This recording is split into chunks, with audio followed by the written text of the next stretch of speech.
আসসালামু আলাইকুম। এখন আমরা আমি কোনো আগন্তুক নই এই কবিতাটির টাইপ 6 নিয়ে আলোচনা করব। টাইপ 6 এ আছে অভিন্ন তথ্যভিত্তিক বহু নির্বাচনী প্রশ্ন উত্তর।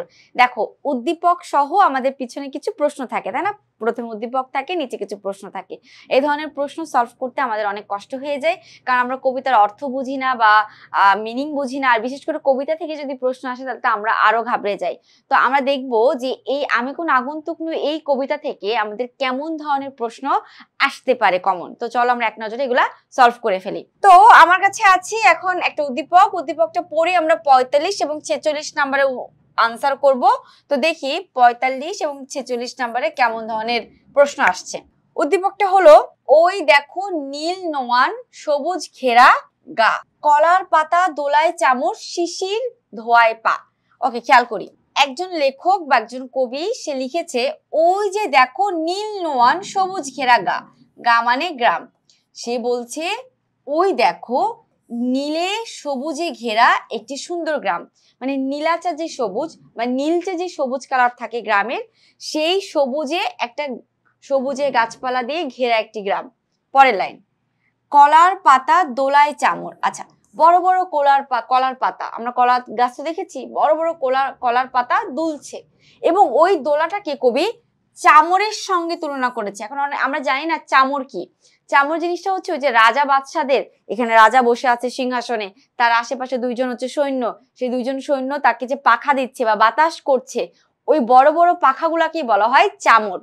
তো কবি বলছে কলার পাতা দুলছে, হাওয়ায় দুলছে, এবং ওই দোলাটাকে রাজা বাদশাদের চামর বা পাখার সঙ্গে তুলনা করেছেন। ওকে, শিশির ধোয়ায় পা, শিশির পড়েছে, কুয়াশা ভরা সময় সেই শিশির পড়েছে তোমার গাছের উপর, কলার গাছের উপর। তো মোট কথা এই যে এই দুইটা লাইন দ্বারা কবি গ্রামের কথা প্রকাশ করেছেন।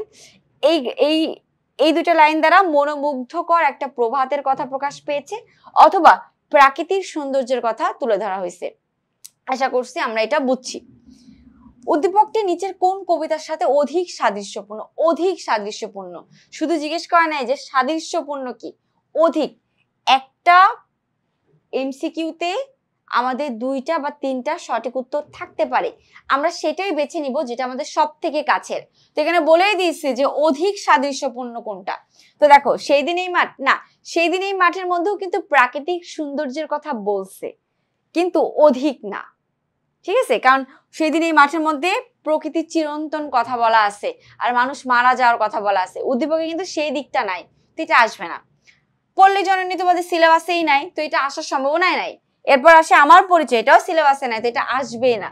আছে কি, আমি কোন আগন্তুক নই। এক্স্যাক্টলি, আমি কোন আগন্তুক নই কবিতার মধ্যে কবি জন্মভূমির সৌন্দর্য, জন্মভূমির প্রতি ভালোবাসা, মায়া, অনুরাগ নিয়ে বলেছেন। তো আমাদের এই উদ্দীপকটা কিন্তু একেবারে গ্রামের দৃশ্যের কথাই প্রকাশ করে। তো আশা করি আমরা বুঝতে পেরেছি, উত্তর হবে আমাদের 45-এর 4। এরপর আমরা চলে যাবো আমাদের পরবর্তী আমাদের অপশন আছে 46। 46 দেখো, 46-এর কি? উদ্দীপকের সাথে কবিতাটির সাদৃশ্যপূর্ণ দিকটি হলো কি? এই যে উদ্দীপক, এই উদ্দীপকের সঙ্গে আমাদের যে কবিতা আমি কোন আগন্তুক নই সেটা সাদৃশ্যপূর্ণ দিক কি? গায়ের সাথে মানুষের সম্পর্ক অত্যন্ত নিবিড়। হ্যাঁ, গ্রামের সাথে মানুষ কেন গ্রামটাকে এত মনোমুগ্ধকর ভাবে তুলনা করছে বা ভালোবাসছে, কেন? কারণ তার সাথে গ্রামের একটা গভীর সম্পর্ক আছে, সেই জন্য। তো উত্তর হবে ক, জন্মভূমি আর জননী এক অভিন্ন। দেখো, জন্মভূমির কথা তো আমি কোন আগন্তুক নই কবিতার মধ্যে বলা আছে, বাট জননীর কথা বলা নাই। জননী কে? জননী আমাদের মা। আর অভিন্ন শব্দের অর্থ হচ্ছে কোনো পার্থক্য নাই। তা আমরা বলতে পারি যে এটা আমাদের কারেক্ট আনসার না, কারণ উদ্দীপকে জন্মভূমি এবং কবিতার মধ্যে জন্মভূমি মিল থাকলেও কবিতার মধ্যে জননী মানে মায়ের কথা বলা হয়নি, তো সেক্ষেত্রে এটা আনসার কারেক্ট না। আমরা পরবর্তী দেখবো, গায়ে যাওয়ার জন্য মানুষ ব্যাকুল, মানে মানুষ খুব আগ্রহ সহকারে আছে যে তাকে গ্রামে যেতে হবে, গায়ে যেতে হবে।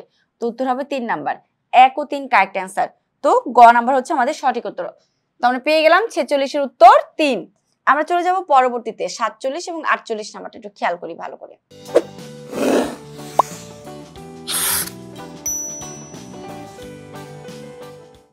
আবার আসিব ফিরে ধানশিরের তীরে এই বাংলায়, হয়তো মানুষ নয় হয়তো বা সংকোচিল শালিকের বেশে, হয়তো ভোরের কাক হয়ে এই কার্তিকের নবান্নের দেশে, কুয়াশার বুকে একদিন আসিব এই কাঁঠাল ছায়ায়।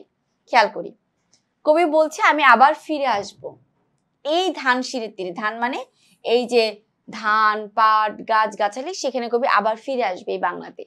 হয়তো তখন মানুষ হয়ে আসবে না, তখন সে আসবে শঙ্খচিল বা শালিকের বেশে। শঙ্খচিল এবং শালিক হচ্ছে পাখি, পাখির বেশে হয়ে আসবে। হয়তো বা ভোরের কাক হয়ে সেই পৃথিবীতে আসবে। তখন কার্তিকের যে নবান্ন আছে, যে হেমন্তর দিনগুলা থাকে, সেই কুয়াশায় ভরে সেই পৃথিবীতে আসবে। একদিন সে আসবে কাঁঠাল ছায়ায় বসবে। এই যে সুন্দর চারটা লাইন, সুন্দর চারটা লাইন হচ্ছে জীবনানন্দ দাশের লেখা একটি কবিতা, আবার আসিব ফিরে, খুবই বিখ্যাত একটি কবিতা। অর্থাৎ কবি মারা গিয়েও এই পৃথিবীতে ফিরে আসতে চান, তাই না? তো আমরা একটু প্রশ্নটা পড়ি, প্রশ্নটা কি চাইছে। উদ্দীপকের বর্ণিত ভাবটি নিচের কোন কবিতার সাথে সাদৃশ্যপূর্ণ? দেখো, যেহেতু আমরা আমি কোন আগন্তুক নিয়ে কবিতাটা পড়ছি, সেটা আমাদের মনে হচ্ছে এটা হবে, কিন্তু আমাদের বাকিগুলো কেন হবে না সেটা একটু আমরা দেখি। দেখো, পল্লী জননী আমাদের সিলেবাসে নাই, তো এটা আসবেই না। আমার পরিচয় সিলেবাসে নাই, আসবেই না। বৃষ্টি, বৃষ্টি কবিতার মধ্যে কি এগুলো বলেছে? সেখানে বৃষ্টির সৌন্দর্যের কথা বলেছে, তো এটাও আসবে না। উত্তর হচ্ছে 2 নাম্বার, আমি কোনো আগন্তুক নই, এটাই কারেক্ট অ্যান্সার। তো 47-এর উত্তর হবে 2 নাম্বার। এরপর আমরা দেখব 48। এই সাদৃশ্যপূর্ণ ভাবটি হলো, এই সাদৃশ্যপূর্ণ ভাবটি কেন কেন বলেছে উদ্দীপকে যে আবার আসবে সে ফিরে, কি কারণে? স্বদেশের মানে নিজ দেশের প্রতি মমত্ববোধ, মানে অনেক ভালোবাসা, অকৃত্রিম এবং অপরিসীম তাদের একটা স্নেহ ভালোবাসা আছে। কার্তিক মাস ধান কাটার মৌসুম হিসেবে গণ্য। দেখো, এই 2 নম্বর অপশনটা কবিতার মধ্যে নাই, তো এটা আমাদের আসবে না, একেবারে আসবে না, বাদ। ক নাম্বারটা পেয়ে গেলাম। গ্রাম বাংলার সুন্দর প্রকৃতির সঙ্গে বিলীন হওয়ার ইচ্ছা। এক্স্যাক্টলি, কবি গ্রাম বাংলার সুন্দর একটি প্রকৃতির সঙ্গে আজীবন সময় কাটিয়ে দিতে চান। সেজন্য সে মানুষ হয়েও যদি না আসেন, সে অন্য বেশে আসতে চান। তো উত্তর হবে আমাদের 3 নাম্বার, 1 ও 3 কারেক্ট। তো উত্তর 1 ও 3 হচ্ছে খ নাম্বারটা। আমাদের পরবর্তী প্রশ্ন দেখব। পরবর্তী প্রশ্ন আছে আমাদের 49 এবং 50 নাম্বার প্রশ্নের আমরা উত্তর দিব। 49 এবং 50। দেখো, স্বপন ও তপনের মা একাকী গায়ের কুড়ে ঘরে পড়ে আছেন। কে? স্বপন ও তপনের মা। ছেলেরা সপরিবারে শহরে স্থায়ী হয়েছে, তাদের মাকে শহরে নেওয়ার বহু চেষ্টা করেও ব্যর্থ হয়েছে। তাদের মার ইচ্ছা গায়ের আজন্ম পরিচিত বট, শিমুল গাছ, গোলাপ, গাঁদা ফুল, আম, কাঁঠাল ফল, দোয়েল ময়না পাখির মাঝে আমরণ অবস্থান করা। মানে আজীবন তিনি দোয়েল পাখির মাঝখানে অবস্থান করবেন এবং এখানেই থাকবেন, মানে মায়ের ইচ্ছা। বাচ্চারা বড় হয়েছে, শিক্ষিত হয়েছে, বাহিরের দিকে তারা সেটেল হয়েছে, ভালো কথা, বাট মা এই চিরপরিচিত জায়গা, চিরচেনা জায়গা ছেড়ে কোথাও যেতে চায় না, কারণ তার কাছে এটাই হচ্ছে সুমধুর জায়গা। ঠিক আছে, তো এখন আমরা 49 নাম্বারটা দেখবো। 49-এ দেখুন, উদ্দীপকের মূল ভাব আমি কোন আগন্তুক নই, এই কবিতার সাথে কোন দিক সাদৃশ্যপূর্ণ রয়েছে? জন্মভূমির সঙ্গে মানুষের হৃদয়ের সম্পর্ক বিদ্যমান, শহরের তুলনায় গ্রামের আকর্ষণ বেশি, গ্রাম বাংলার প্রকৃতি মনোহর, মানুষ পরিচিত জনের ভালোবাসে। দেখো, খ হবে না, গ হবে না, ঘ হবে না, তাহলে কি হবে? জন্মভূমির সঙ্গে মানুষের হৃদয়ের সম্পর্ক পুরোপুরি ভাবে বিদ্যমান। ঠিক আছে, জন্মভূমির সঙ্গে মানুষের হৃদয়ের সম্পর্ক, এটা হচ্ছে কারেক্ট অ্যান্সার। চলে যাবো আমরা 50 নাম্বারে। এই সাদৃশ্যপূর্ণ দিকটি পরিচয় আছে যে চরণে। কোন চরণে আছে? বৈঠায় লাঙ্গলে দেখো আমার হাতের স্পর্শ লেগে আছে, এটা হবে। দেখো মাটিতে আমার গন্ধ, শুরু পথ, মানে শুরু মানে কি? চিকন পথ, সামনে ধুধু একটি নদীর কিনার, মানে সামনে অনেক নদী আছে। তো এই সবকিছু কি? এই সবকিছু হচ্ছে কবির অস্তিত্বে খুব ভালো করে গাথা। তাহলে আমাদের উত্তর হচ্ছে কি? 4 নাম্বারটা।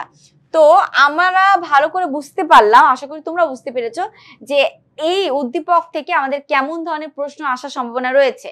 তো যাই হোক, এই ছিল এখনকার মতো আমাদের অভিন্ন তথ্যভিত্তিক প্রশ্ন উত্তর। তো সবাই বুঝতে পেরেছে আশা করছি। তো আজকে পরবর্তী পর্ব নিয়ে আমরা খুব দ্রুতই হাজির হব। এই পর্যন্তই, আল্লাহ হাফেজ, আসসালামু আলাইকুম।